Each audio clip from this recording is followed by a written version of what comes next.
Conosco o 22º aniversário da independência da República da Armênia.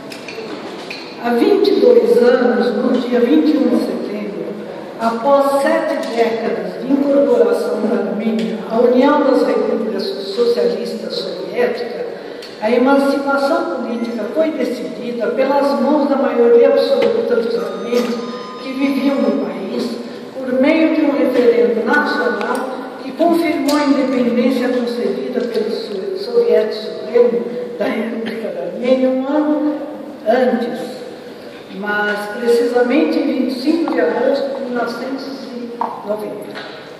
Desde a proclamação da independência até os dias de hoje, a Armênia passou por intensas transformações.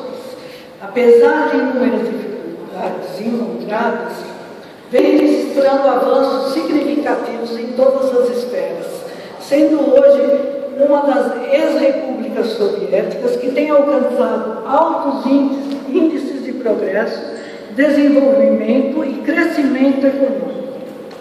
Não podemos olvidar que o país ainda enfrenta obstáculos e dificuldades. Também existem questões externas não solucionadas que aguardam uma resolução justa. No entanto, muitas têm sido realizadas ou estão cada vez mais estruturadas para o bem-estar da população. Nós, da diáspora, parabenizamos nossa Armênia pelo 22º aniversário, muitos e muitos anos de paz e harmonia